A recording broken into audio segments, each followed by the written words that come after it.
People are joining in. Good morning, good evening, good afternoon. No matter where you're joining us from today, welcome. We have an exciting conversation today, and I am thrilled to have our panelists, which I'll introduce to you shortly.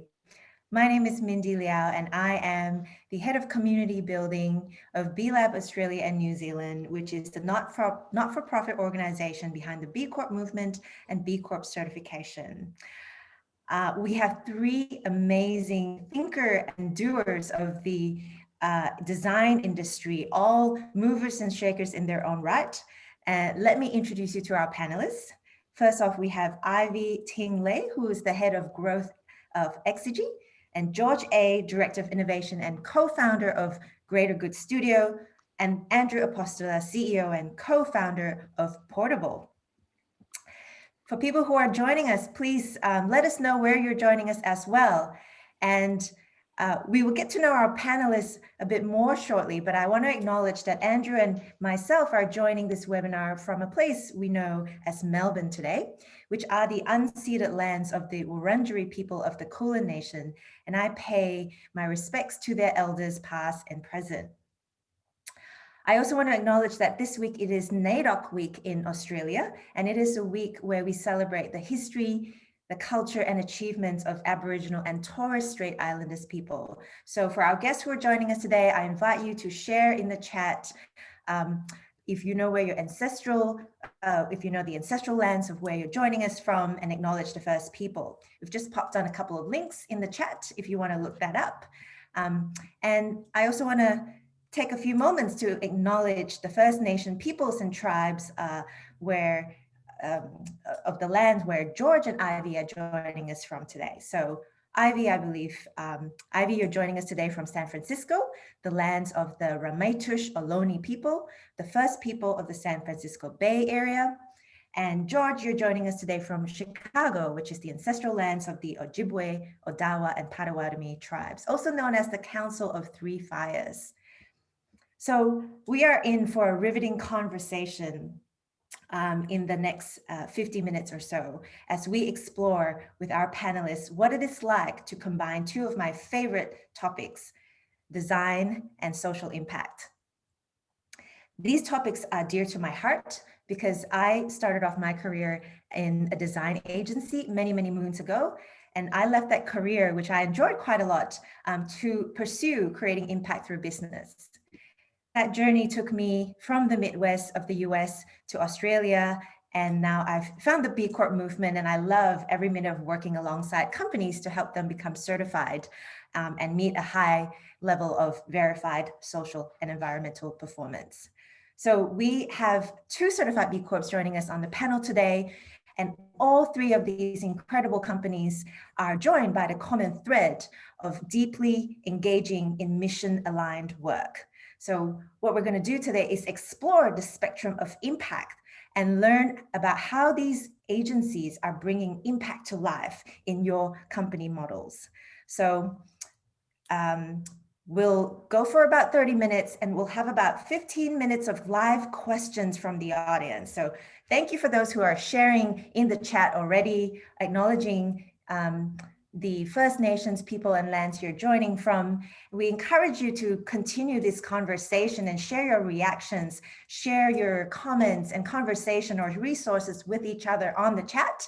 And if you have questions for the panelists, we will open up the Q&A panel in about 40 minutes into the panel. So look out for that and we'll remind you, but get ready your questions if you have them for the panel. So whilst I have the immense pleasure of being moderator today, I also encourage our panelists to ask each other questions if you have some.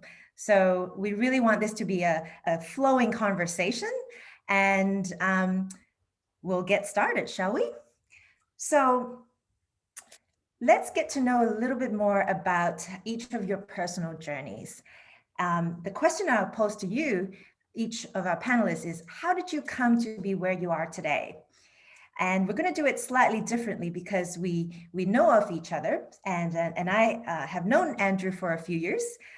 Since I joined the B Corp movement and in my role at B Lab over the last 5 years, I've known Andrew to be the co-founder of an incredible B Corp in Melbourne, Portable. And Portable has been one of these early adopters in Australia and New Zealand of the B Corp movement. And he's also engaged in another B Corp, of ethical fashion company called Arnsdorf. Andrew, over to you. How did you get to where you are today?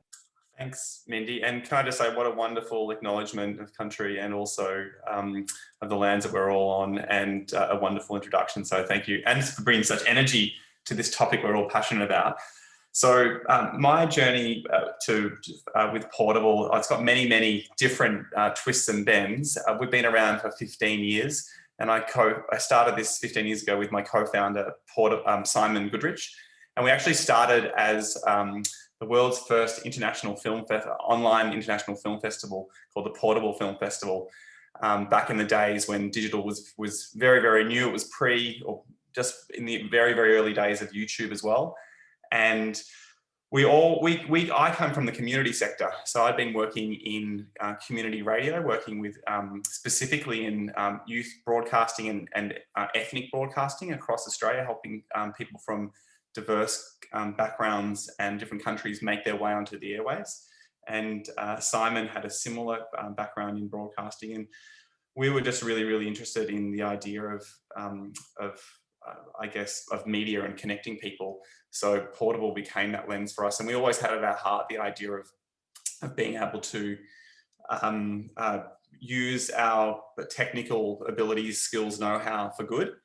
And we kind of, I would say we bummed around in that space for the first 5 years trying to figure it out.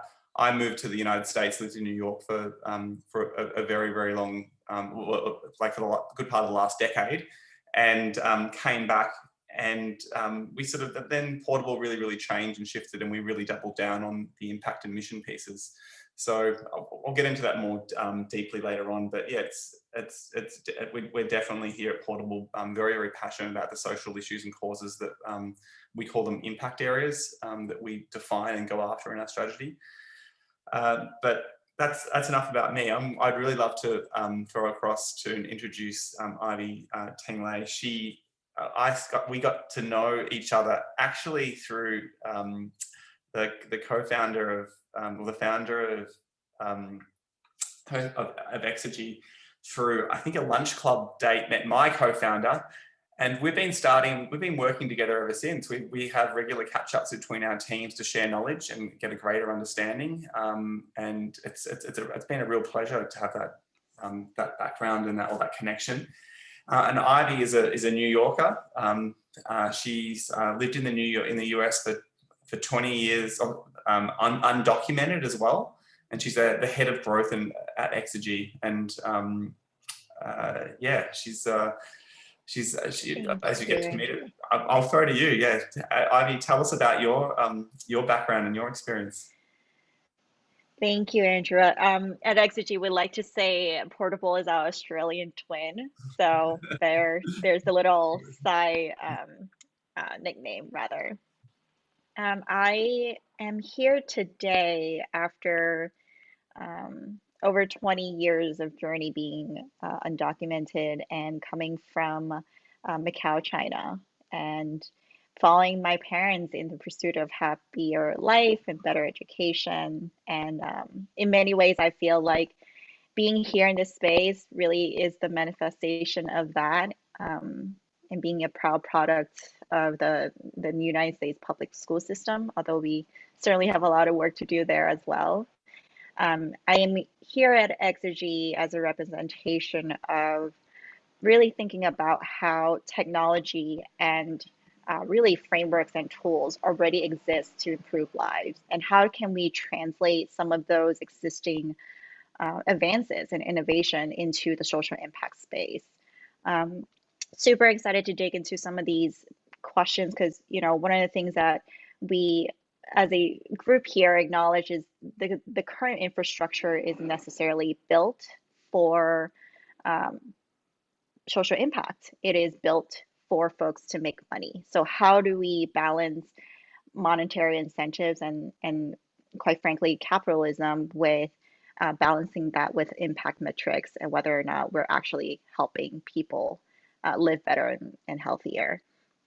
And then just as a quick intro as well, I would love to hear more about George's story and his journey here. George, what I know about you is that you're Burmese American. You grew up in the UK, and you're currently in Chicago. And I know some of my colleagues, Eric, as well as Lucy, has previously met you in Chicago as well. So it's coming in full circle today. George? Wonderful. Thank you so much for that introduction. Can I just check you can hear me okay? Great. Originally born in Burma, as you described, but I spent so much of my life in England, I have a slightly hard time. I always feel like I'm slightly relating to the place I just was. So in England, I was always considered to be Asian and Burmese. And when I moved to America, I was always considered to be English, partly because of this accent. I'm now a US citizen, but my time here in the States has been spent kind of wrestling with a couple of different stimuli in terms of my career. A big part of that came from working at the international global design consultancy that was very much focused on using design for business. But what I found in that experience was real challenges, I think, in how I'd even say like the narratives around how design shows up in the social sector. And what I often saw was when design shows up to do something that was clearly good for society and not to do with overt commercial goals. It was done as like a nights and weekends, like a favor, like a hackathon or some type of sort of give back program. And what I realized is that I probably couldn't change that narrative unless I left the firm altogether. So I did and went to the Chicago Transit Authority. So I left design altogether to go work in public service because I wanted to just be aligned with something that was very clearly for public good. And then I got fired after a year. So that was a real like record scratch. So I'd say that the combination of working in design for commercial goals, then trying to do good, but within a highly political bureaucratic government agency, are the two things that you try to mush together to try to form a company like Greater Good, to try and see if you can have explicit social goals, but without some of the things that kind of get in the way. So this is our attempt at trying to kind of blend the best of both those worlds and try to limit and mitigate for some of the things that typically come along as issues. And that's us. So this is us for 10 years now. And I would just say, thank you so much for having me be part of this conversation. And my relationship to everyone here all comes down to Andrew. So thank you, Andrew, so much for inviting me to this. But I know that Greater Good and Andrew and Portable in particular sort of have this kinship, and I think this is probably similar to Greater Good and XG as well, of sort of hearing from each other, going, actually, you sound a lot like us. We should hang out more. And the idea, how did you end up like this? And why did you end up like this? Because the option of not doing this is so available to us. If anything, everyone I know doesn't do this, doesn't do it in this way. Everyone I've ever typically talked to typically uses design for business. So when you hear of someone else who have these very different goals, you kind of have a reason to kind of want to hang out. So thank you for having me. I think, George, one of those, just to reflect as well, like, again, one of those when we were chatting a while ago, the real motivation is that, as you said, a lot of people just don't understand that you can, that it is possible to work in this way and to actually, to redirect your, I guess, the focus of your agency. We started the same way. Like we were doing like, stuff for car companies and alcohol companies and taking what we could, but we made like a specific decision to say, well, let's go in a different space. And I think if you don't talk about it and celebrate it, and like our studio, I would say in our definition of impact, we've got about close to 100% of that work is working with government services, with NGOs, working on those outputs. And I've struggled to think of like real commercial entity work that's coming through our business over the past period, or the past couple of years, right? So if we don't share that, I think there's kind of a bit of an obligation to share and talk about and have that conversation to say, yeah, it is possible. Like we're about 60 people, and we're able to sustain that at this level. I think, as you said, George, a lot of people just talk about it as being a very small portion. We did a little bit of pro bono work this year for this company, and I think that's a different model. Yes, so that's exactly why we're here, which is to explore what's possible and how do we do this every day, right? Not just on the side whenever we have an opportunity. And I think that with your personal stories, you've also shared with us your journey to get to this point. So my question, probably back to you, George, because you touched on this. You've been doing it for 10 years. What is mission aligned work? What, what did it look like when you started, and how has it changed on your journey? And what does it look like now in your business? And we'll go to George, and then we'll go to we'll go to Ivy and go back to Andrew. So Yeah, I mean, to a degree, our studio, because it was always focused on nonprofit, foundation, and government clients, it hasn't changed to a degree because it was always been that way. If anything, the thing that's changed is simply the complexity of the projects we've been getting and the scale of the things that we're getting asked to look at. But I'd say that as an observer of the field, certainly a huge thing that's certainly changed is the sophistication of the clients that we've been getting. I think there's starting to become a really growing sense that design does have a role to play towards complex social issues, and that perhaps it doesn't have to simply be used in perhaps the traditional ways or conventional ways of using design, whether that might be something superficial and a little more like visual design, or relegated to simply doing technology, that there's a lot of framing and strategy that I think not only have we been able to benefit from, but people have started to see maybe we should approach this next thing we're going to build with more insight over by the people who are going to use this tool or this service or this new policy. Let's try to see how their input might shape the thing that we're going to design. We've seen that change really steadily over the last 10 years for sure. So just to kind of clarify, like we were always in this from the very beginning. My career certainly was commercial prior to the founding of the studio, but that commitment from the start has always been there, and that I think was really challenging because I think, again, going back to this early story, there's like early narrative, the narratives we tell ourselves. I think the narratives we tell others about what we think design can do. That's something that we've been seeing has really changed over the last 10 years. And I think more and more people are starting to almost like give ourselves, more designers, giving ourselves the permission to do this work in this way. Ivy, over to you. What does mission aligned work, or designing for social impact, look like for your career as well as for Exergy, and what are you guys doing Yeah. in your studio? Yeah, I'm realizing that I am speaking from a very different perspective. I'm not a founder at Exergy. In fact, I'm a woman of color who is very client facing, external facing, and making decisions about the type of work to take on, type of work that we might not be quote unquote mission aligned with.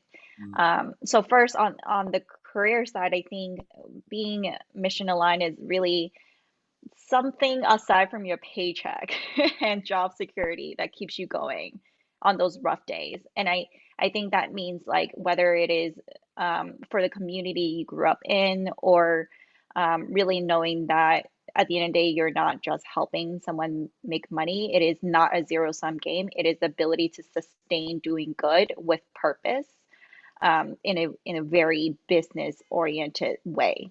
And so taking a traditional business model canvas and then inserting what does it mean to actually create impact for the day-to-day folks. Um, from a career standpoint, like I've always been a marketer, and I always after work I would go to my advocacy campaigns and rallies and join boards and things like that. And quite frankly, in the United States, we've had a rough 4 years for folks who are thinking about democracy and thinking about it in the progress that we've made by the giants who stood before us. And it was very, very good lesson as well as a painful one for so many of us, especially during the pandemic, that we need to break some things apart to build it back better.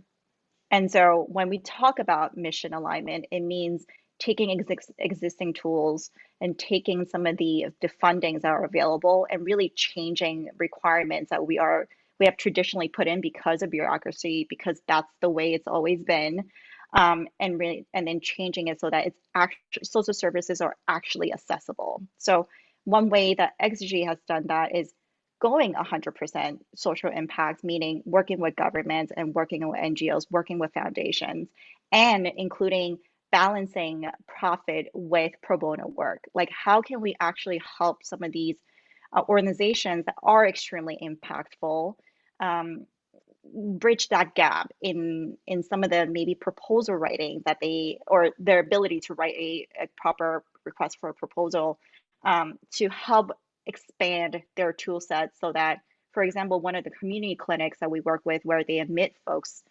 regardless of their ability to pay or their immigration status, how do we make their lives better so that they can serve more people? And so that's a bit of an analogy between my own career, taking, marketing and really thinking about spreading ideas in the service of doing good. And the same thing for Exegy. Definitely relate to that, Ivy, and I think like the way in which you sort of talk about that, sort of that you merge the personal and the business side, I think a lot of people can relate to. With us at Portable, we've got a mission. Our mission is to that we set in the center of our business is to go out and seek out areas of social need and policy failure, and use design and technology to make transformational change. And we brought that into the company a few years ago, pretty controversially, because we've got those words policy failure that sits in there, and no one wants to really talk about failure in government or in any kind of setting. But the reality is there's so many gaps. So we can define our areas of impact that we want to work in, and we have those that have the responsibility to be doing that. So the organisations, the institutions. I think historically that organisations like ours, design agencies, studios, have not really seen themselves as a place to drive or make change or to step in, and that's something we've really tried to work with and achieve through the years, where we'll see often we are already seeing from our clients, the people we're working with, distinct groups of people that are getting a rough level of service, say in justice or in mental health, or in areas like family violence and education. You see those. The sector talks about those issues.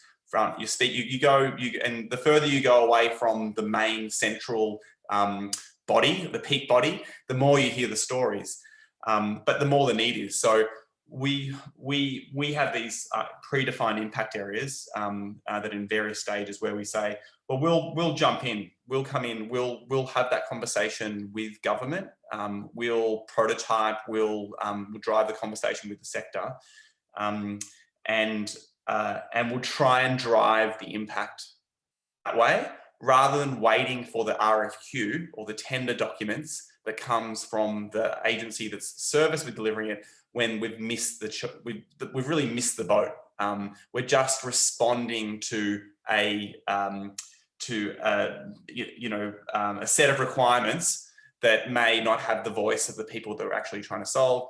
And so I think that's a challenge I just put out there to, I know from speaking to George and to Ivy, like I put it to all agencies, to sort of try and think about our role a little bit further than being just the doers, just the people on the end. How do we kind of use our position? Because we're working with like, people that speak directly to like deputy secretaries, to ministers, to people in government who can actually make a choice. What if we flip it and say, well, we're the people that are delivering these services and these great experiences? What if we actually hold a lot of the power here? How can we have a different conversation? And Andrew, that's great. And you've started to talk about some of the specific impact areas that Portable has started to set up yourselves up for. And you mentioned violence, you mentioned about, justice. I'd like to go a little bit deeper around what else there is, or if you want to talk about those areas. And then I want to hear from George and Ivy as well, in terms of what are the areas that the industries or the areas that they're set up to deliver, and how have you set up your agency in order to do so? So back to you first, Andrew. Sure. Well, I think I might just answer that and talk from a structural point of view. Right? We've got lots of structure in our business now. We have like a strategic, we have a mission, we have a vision, we have a strategic areas that we're trying to, or strategic goals that are happening over a couple of years. Then we have our impact areas. And those impact areas give us, like, you know, I'm sure like Ivy and George will both have the same experience. If you're working in the social impact space, you want to do everything. Like someone comes to you with a problem and you're like, I want to solve that. What a great problem that is to solve. I'd love to do that. The reality is you can't do it all. And you also have very, very limited skills in each of those impact areas. So, you know, you may not have a capability to be delivering something in the disability service sector, but that's something you really, really want to do. So for us, we have emerging areas, maturing areas, and established areas that are predefined. For example, in emerging areas for us, we have environment and business. You know, we don't have a lot of, say, for example, in the environment sector, we don't have a lot of people in our business with that capability, or we don't have the policy knowledge. But you know what? We're going to spend a little bit of money and time and invest dipping our toe into that work. And that signals to our business and to the people out in the community that we're interested, but we're not experts.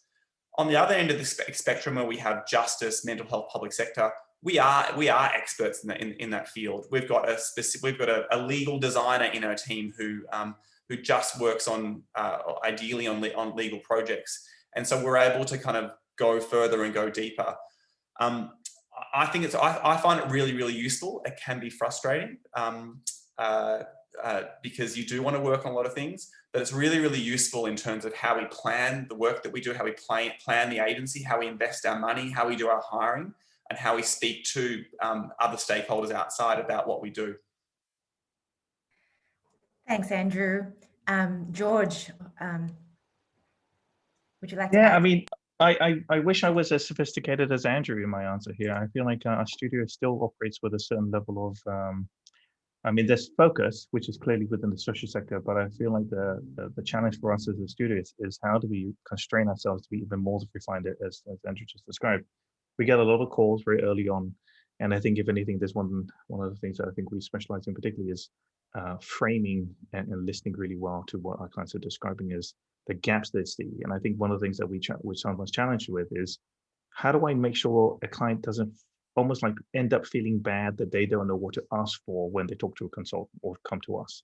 And I think this idea that they have to have absolute clarity over what that question is, so therefore to match us as being the solution provider, I think is a very difficult position for anyone to be put in. It's almost like a patient coming to a doctor and saying, I know I need an MRI. It's like, how did you determine that? That sounds really expensive, which is sometimes what people do come to us with, say, we need to have a website, a new brand, and a new tool. So how did you know that? How do you know for sure that this is it? So what we often have to do is a lot of questioning around what are these underlying needs, and to what degree are the people that are not in these conversations, the early conversations, going to be impactful in the decision-making process itself, so that when we then design a policy, a service, a program, or a new tool, how will their input change the very product we're designing? And I think one of the things that we find so difficult is actually having conversations up front with clients who are willing to let go of some of their power and know that when they have input, that it will have to change their plans, which is kind of a paradoxical, tension, because it means that I'm coming to you who is known as a solution provider, typically folks on this call, yet I have to be okay with them telling me not only no, but also they may not be able to provide that solution because there are still other people who we need to consult with, which is typically community. So if we can sort of convey our process allows us to be a portal to needs and insights to the very people you've often said out loud you're supposed to be helping, but are often not included in the decision-making process. We can bring that information to you. But here's the thing, we have to be willing to have that conversation up front with the clients to say, are you really willing to listen? If you're not, if you want to have your thesis affirmed, there are other people you should go talk to. But if you're willing to have your thesis be challenged by new information that we can bring you from our community members that we will be able to learn from, then I think we have a very good chance of working together. So that type of almost like vetting process around understanding what is the nature of this request, what is the nature of how you see us as a service provider, I think becomes really exciting. And I don't think it really answers your question of like which areas we work on, But I think it's a different level, because I feel like I want to talk to folks who are willing to have that discussion up front, perhaps maybe preceding which topic area. But I am kind of envious. I actually wrote down some notes as to what Andrew was saying, is thinking, wow, really, that sounds like a really helpful set of guidelines.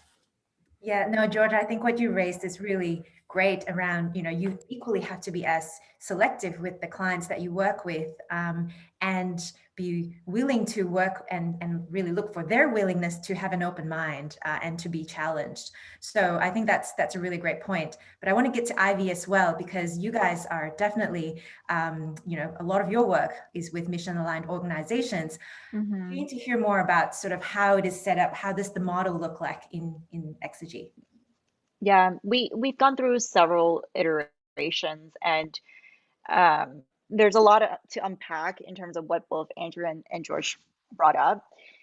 So Exegy started at some point, we had this like divide of like health and civic, and then very quickly it's kind of like what Andrew said. It's like, but before we get to health, it really is about how did they get sick to begin with? Like, why are they in this? Why is like healthcare inaccessible? And then we go back to like, oh, maybe it's education. Oh, wait, actually, it's income inequality. Then how do we ensure social services and food stamps, et cetera, are available? And it really just comes down to the fact that the current system is failing because they're in silos, and like humans don't live in silos. Social impact and good is created when those silos are dismantled and we are able to create this almost like whole person care, aka a stronger safety net, aka integrated benefit. All of these like new words and phrases that are being invented now as we're realizing that we've been thinking about this wrong from a systemic standpoint. And so going down the rabbit hole of like, okay, we originally had, health and sector, and then realizing it actually doesn't fall into bucket that nicely when we really think about what is the best thing for this product or this project. We kind of have to let go of perfectionism, which really blows, because we want to do good by this project, but there's limited budget, there's limited time. And honestly, white supremacy shows up in perfectionism, because when we're like, what if we mess up and then we do this wrong and then there's no progress, because everyone's too worried about messing up the first time and then being like blamed by it and prioritizing that over anything that could help the community that are needed right now. And so because folks are realizing we don't live in a bubble and we don't live in silos, when we're thinking about the topics or like the buckets, really, oftentimes it's about who are the advocates and who are the champions who can start with this bucket and then be like, actually, we can get better than this after this. We can get even better than this after this. So subject matter expert is important, but it really is like the passion and the drive that we see in our clients that we then identify as like, okay, let's start with health. Let's start with getting access to X. And then let's then talk about educating the community about X and really expanding from there. That being said, we do have a huge focus in affordable housing. We right now have a product called Bloom Housing that is encircling all of the Bay Area in California in the way that we're digitizing paper application, in addition to still having paper application for folks who are looking for affordable housing, as well as health and civic stuff that we're working on. Hey, Ivy, can I pick up on just a point you made? Absolutely, yeah. I think you were it really resonated with me.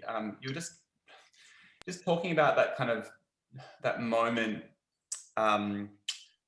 like we have moments where you're talking with the organization and you're specifically at a moment where you can make a change or difference. And I found this in lots of areas, family violence in particular, where the area is so complex and there's so much nuance in the subject matter that stepping into it is a really dangerous thing.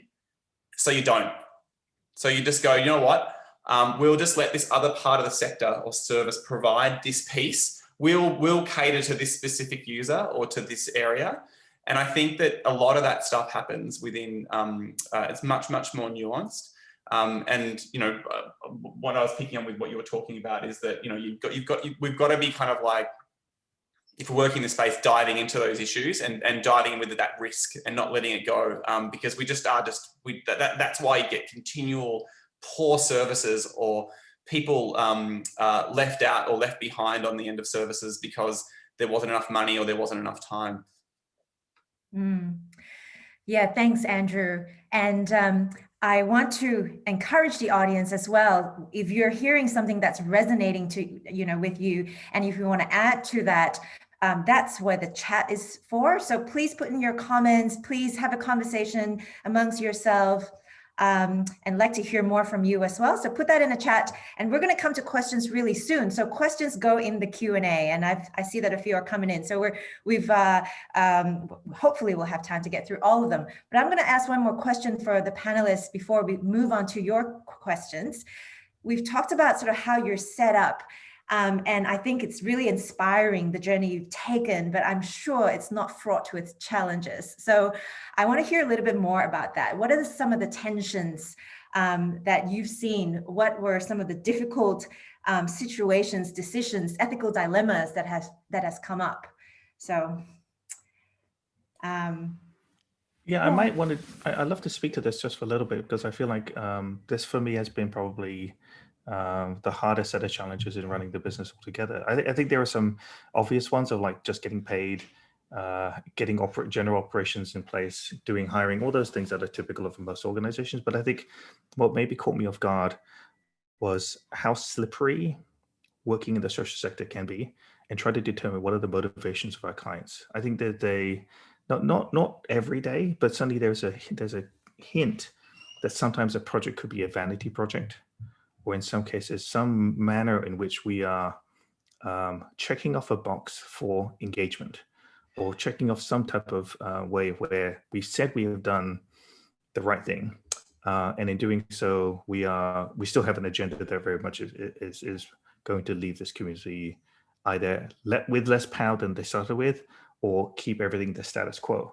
And I think what's very challenging is what kind of tools do we have as a team to determine what is the intent, what is the underlying story, what is the real sort of like context in which we do this work, and what is our best judgment on whether or not we are the right people to go do the work. Completely in tension with anything I'd ever seen when I'd worked within design companies before, which is primarily, when can we get started? How much do we get paid for it? And what kind of resources do we have to throw against it? And if it happens to have social good, great, that's like a bonus, but that's more like a ... That's like a secondary, second tier. Whereas what we're trying to work out is maybe the opposite. What is really going on? What role do we have in this context, either through expertise or process? And sometimes, in some cases, what is the role that this client has had in making this social context, this social issue worse? I mean, I think that's one of the things that can be, again, why it's so slippery. Trying to at least admit to ourselves on some of these private calls, to what degree has our clients made things worse? And if the clients are powerful foundations, we should talk about it. If it's government, we should talk about it. If it's a nonprofit themselves, not always, but sometimes made things kind of exacerbated, to what degree can we talk about it? Because whether or not we have this candidness is one thing, but our community that we're going to be talking to get research, they will tell us straight. They have no qualms about telling us what exactly is up. So then going back to this challenge I mentioned earlier, to what degree does our client really want to hear it? And if they do, then I think we can do some real work. And I think that has taken me so long to have to figure out, because I kept wondering, who am I to bring up these questions? I don't know anything about this. I didn't dedicate my life to working in the social sector like so many of my clients did. What role do I have to question the intent of some of these individuals? And I kept realizing, I don't know if it's true that I have the credibility, but I'm pretty sure that those community members, if they could be in this room instead of me, they would ask that question. So I feel like it's my obligation to ask it for them, because they're not invited to those business development calls. They're not invited to those planning calls. They're not invited in Gantt charts. So I feel like it's not my place to say this, but I want to speak for somebody else who can't be here. That has been really tough. And I think that it's a perennial challenge for us, because saying these questions often means intention with getting paid. And I try to operate from a place whereby if I take the money out of the equation and don't get distracted, I can speak a little more truth. But here's the thing, if when I do bring up money, I know that I'm being manipulated. I'm giving up my power when I bring up those questions around money. Whereas if I bring up questions around community, I'm like redistributing power from people who can't be in the room to be where they should be. And I think that's kind of maybe what my job is. It's a complicated answer, but I think that's what my job is. Is that what my job is? I don't know. I think that's what it is. Yes. Well, you talked about this inclusive process, right? And I'm hearing this is giving people a voice, different stakeholders that traditionally don't have power, their voice. And I love that, George. Ivy, does that resonate with you in terms of the challenges, and do you have others you want to add? Yeah. Again, I'm speaking as a non-founder and as a woman of color.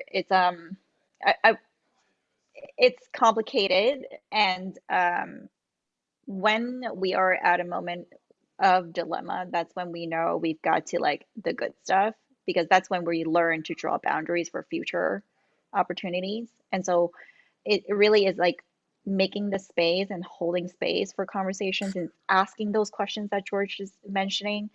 And at the same time, when someone brings up a concern and it's not being addressed, it means bringing on allies or being the ally to then say it again, because it is a concern.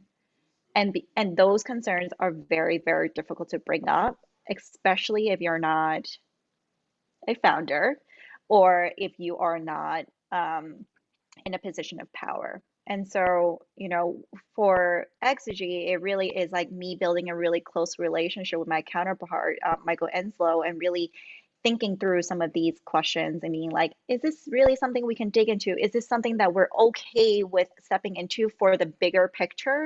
And then really bringing that to the team from a, opportunities and business development standpoint. And then, allowing our leadership team to trust us in some of those judgment calls.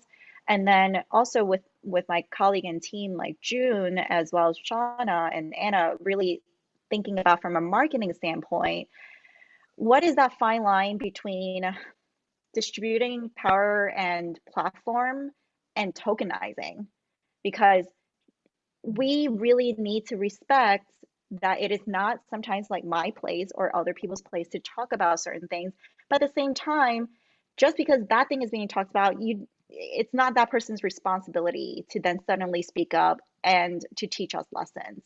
So it is this like dynamic of certainly very complicated, but hopefully the dilemma is first and foremost like it is the thing that we're all focused on, but it's built on a lot of trust and safety within the team to be able to raise those concerns so that no one's stepping into situations where they're not proud of at the end of the day or ashamed of because they're forced into that because everyone needs, a paycheck. Wow. Thanks for asking that question. Great. Yeah. Ivy, I really love how, George and I can talk as, we're like co-founders in the business, so it's easy for us to sort of talk about how we can move into situations, but I really love the lens that you're bringing from, because most people who are working in these scenarios don't have that kind of ability at the top or, privilege to be able to jump in and make these movements. But I would have to say, like my two reflections on what George and Ivy, you've both been talking about is that I do think one of the things we need to get better as design agencies and people working there. It doesn't matter if you're like an account manager or a developer or an XD designer. Actually practicing the power we have and using it in scenarios as much as possible and pushing our weight around to test is really important. I often say to people, our production team, I really like to slap a change request on new clients within the first 30 days just for fun. Just to shake that up, just to show that they can't do all the things that they want to do. And then you keep going and practice that tension, that pushback. Otherwise, you get to the end of a project and you have to make really, you're being forced to make decisions. You don't have that kind of, the client hasn't seen you in that way. And it's a very, very different kind of relationship. So I say practicing the ways that you can push and move design decisions around are really, really important. The other bit I want to talk to, George, that you mentioned early on, it's just that, and I know Ivy, you're in the same space, a project selection and client selection. 100%. You know, and the sort of things, and you know, in preparation for this, you know, we've all spoken about scenarios where we've had to like turn down large pieces of work based on the client themselves or the type of work. Where what I found recently at Portable, we're having to change our and rethink our framework for how we look at clients. Where it used to be, you know, we're coming from a place where it was we had this bucket list of people or types of industries that we wouldn't work with. Now we're really, really having to get into the guts of the actual the type of product or project that we are working on. And that's obviously the relationship to the client, but what is that doing? Because you could be working in government or an organization that is trying to do good, but the product can really do harm still. And and I think we kind of don't see that. Obviously you can have a lot of excitement about building something new. And obviously, you know, you get, you know, when funding and new people to jump in an area, but if you're not doing, if that product, I think isn't really, if that product is doing harm, then how do you have that conversation with your organization? How do you have that conversation with the client? How do you have that? How do your staff or the people working the project have that conversation back up to the client and to your own organization? I think all those tricky questions are starting to emerge, I think for us, but more people more generally, as work in this area, in the social impact and community area becomes where people are getting a lot of practice. And you're able to push and ask those questions. I wonder, great. Actually, George, yep. sorry to interrupt. I feel, Andrew, I just wanted to kind of reference a thing that came up for our studio recently. We have a project going on looking at the role of AI in English language writing within sort of US education. It's very exciting and kind of terrifying if you think about sort of the role it can play. But the way in which our team recently had this interaction, members of our team brought up with me the idea of, you know, can we expand the scope of who we do our research with to include people who we hadn't originally scoped in the project because it took so long to write the proposal. And I could have this, I remember feeling this sort of moment of tension, perhaps others could relate to this, of like, oh, this is one of those moments where basically how you respond to this pushback or feedback or this moment of like a question sets the tone for future interactions. Mm-hmm. So I remember thinking, oh, this sounds really exciting, but don't blow it. So the question was like, can we include more people and can we essentially like change our scope, our schedule, increase our complexity by a ton, knowing it's probably the right thing. So including people with English as a second language and people living across a whole number of different disability spectrums clearly would be the right thing. But I remember thinking, how is this going to impact the project? And I was trying to not bring that up as the immediate reaction, but rather just to say, this sounds great, let's talk it through. And I could tell that by doing so, I'm going to probably cap whether the questions like this will ever come again. Or will this moment be a moment to allow for future questions of things they haven't even thought to bring up yet? So I feel like these interactions, but as you think about power asymmetry, perhaps Ivy, as you're thinking about it now, when you bring up questions to people who have dramatically more power than you, how they respond is a sign of whether or not I can do this again. So I feel like it's a moment for both people on many sides of that equation of how would this be a signal for repeated interactions around attention, around something that's worth bringing up, around a topic area, around a group of people, or potentially around harms. Now, where we are, thank God, with this project is that we now have I think, an incredibly comprehensive, almost like harm mitigation strategy. There's like dozens and dozens of different safety nets. If you get through this, I think it would be kind of amazing to have actual interactions with young people because of how many safety nets we've now created as interventions to prevent harm. But I think what we have now created is actually almost is like a new protocol for us. It's a whole new standard of safety mitigation, harm mitigation at our studio, which I'm very proud of. But I could see how that whole chain of work is predicated on whether or not someone in power says yes. which is really scary if you think about it. It shouldn't have to require that, somebody having a good day. Right? Yeah. Essentially, what is the culture that allows for free flow thought without retaliation? And it's critical in the social sector, if any place. Sorry. No, I think we're just this webinar can go for another hour to cover all the questions that we have in the Q&A. But I do want to kind of bring in a few questions from the audience, and I don't know if you've had a chance to look, but you mentioned AI before, George, and I'll throw to this, kind of take a different tack here. While design and technology is important, and obviously has a role to play in large societal issues, how do you balance this, that technology is helping community rather than creating more issues? Have you come across that? Anyone wants to take that? I feel like these guys are much better at answering this. I've got something. So we've got one of the pieces of work that we're most proud of recently is a product called Amica, and it's we worked on it with the federal government and legal aid service, and we co-own the IP to it as well, which is a whole different webinar on how to make that happen. But this product helps people separate amicably or divorce, particularly those people that don't have the means to do so. And in that, to get that, we basically had to create a model of what would judges say in certain circumstances. How would they divide assets? How would they split up an estate?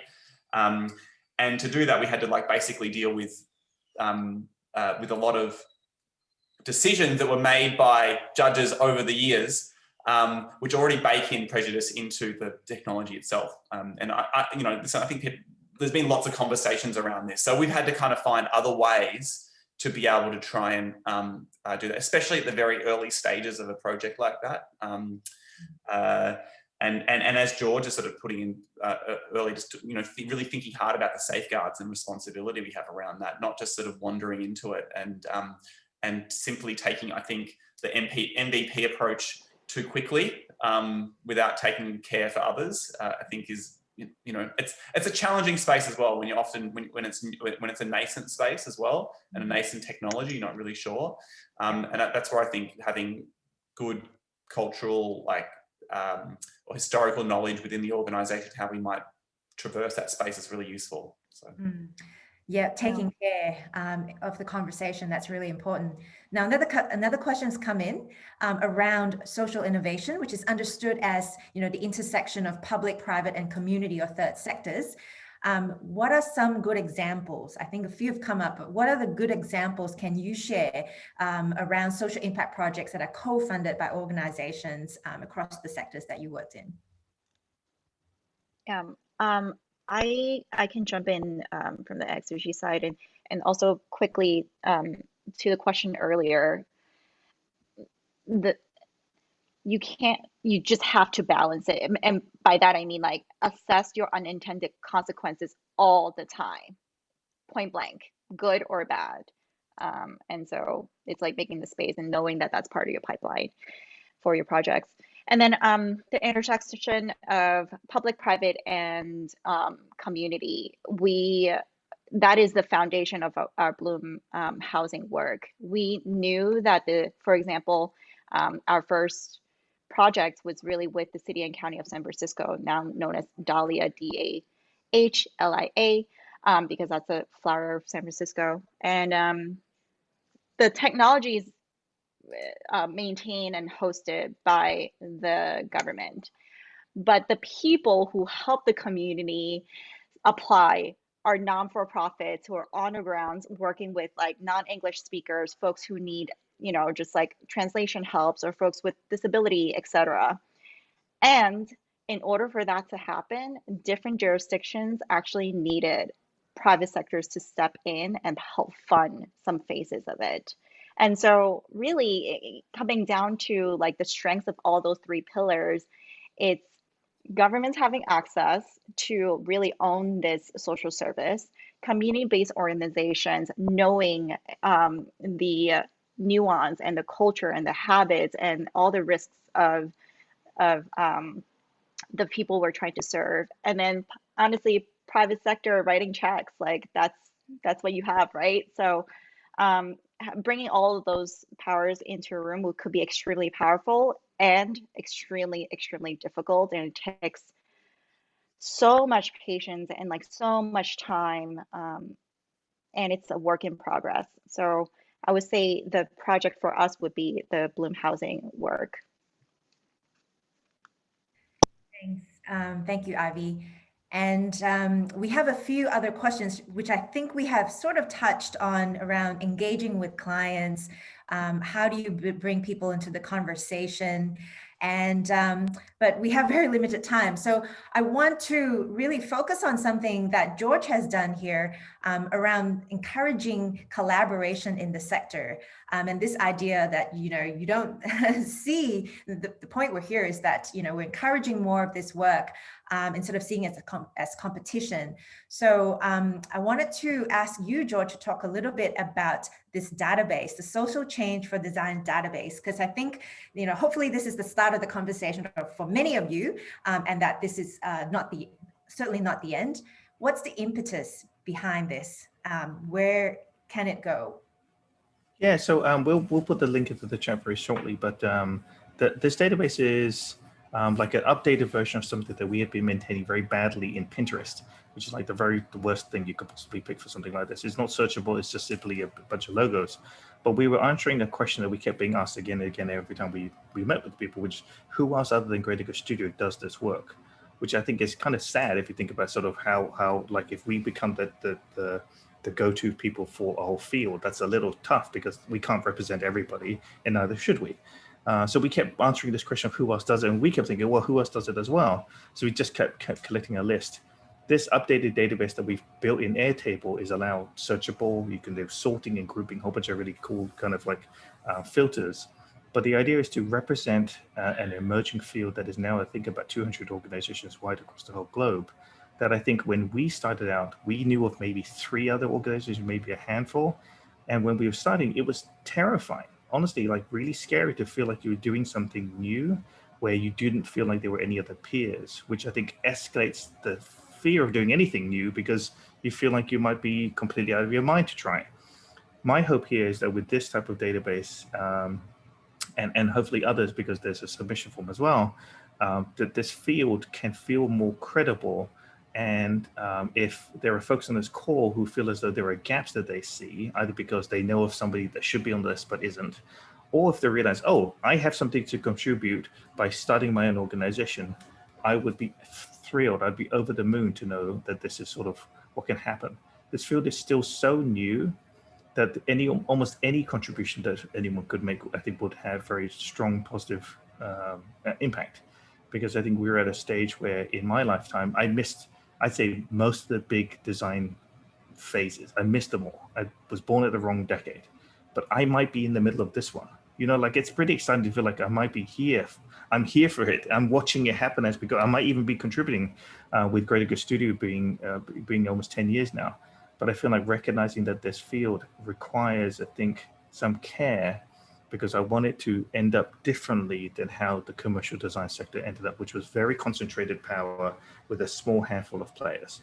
And I think that is a disservice, because not only do communities need to have representation showing up in the field, but I think that the multivariant, multiple kinds of leadership within those organizations might inspire new leaders to come forward because they can see themselves in the work and in these organizations. That's a very long-winded to say that's why we put it together. Thank you, George. And there's a Slack channel as well. And is that related real quickly? Yeah, I'd say that the Design Gigs for Good Slack channel members of that organization helped me do the moderation and creation of the database as well. So my shout outs to my co-moderators there. But there's definitely channels and other sort of platforms that exist for kind of keeping a community as loose as we are across the globe alive. And it's through things like this and even these panels that I find help people realize that they aren't alone. So we popped the links in the chat, but as closing remarks, Andrew and Ivy, where to from here for people who are maybe at crossroads, or considering what's next. What advice have you got to give? Where can we point people? Sure. I think, like, and it sounds trite, but keep connecting. Like, the only way that, if I'd have known that George and Ivy's organizations were around 10 years ago, I think we'd be 10 times stronger now, because it's really lonely when you're out there trying to do things a bit differently, when you're turning down a piece of work, when and it's really, really hard, when you've got really big decisions, to be able to connect with a network that shows it is possible. That's what I recommend. Yeah. Mm-hmm. I would say if it feels difficult, it's because this work is very, very difficult, and that's normal. And just to find time to take a moment and step back and reconnect to like why you're in this to begin with. And so not just you, it's everybody. And thank you to all three of our panelists for sharing your journey as well as your learnings along the way, so that we can all learn together. I'm going to pop the websites to each of your company websites, and hopefully we can connect again in a future conversation. And I know, Ivy, you've got an event coming up as well. You want to tell us a little bit more about that? Yes. And Exygy is EXYGY. The other one, I don't know what they do. So I corrected there. Yeah. There is an event coming up for July 20th about displacement in the housing crisis that is in America. And so would love to continue this conversation. And really, thank you so much, Mindy, for really corralling all of us and connecting all the dots between all of us as we're kind of like calculating all of the answers to your questions. Thank you, Mindy. Time. And thank you, Andrew, for bringing it all together. We are at time. So yes, the recording will be sent to everybody who wants to come back and revisit. Thank you for coming and joining. Sorry we didn't get to all the questions today, but we really appreciate you being here and sharing your energy and love. So thank you to all of you, all the panelists as well. Thanks, everyone. Thanks, Mindy. Thanks, everybody. Much love to everyone. Thank you. Thank you. Bye-bye. Keep in touch. Bye. Bye.